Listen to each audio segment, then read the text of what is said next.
15 वर्षाची पोरगी आईला म्हणते, आई काय बेटा? आई तू पहिलं बाबाच्या मामाच्या गावाला लय जायची का आई? आता का जात नाही?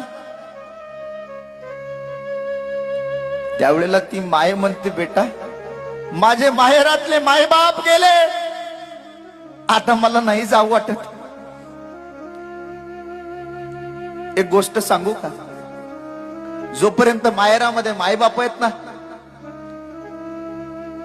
तोपर्यंत पोरीला माहेरचा लय आनंद असतो. का? माहेरातली माय प्रेम सुद्धा पोरीवर तसंच करते हो. लेक जर माहेरला आली ना, सकाळचे 6, 7, 8 वाजतात छोटा भाऊ त्या ताईजवळ जातो.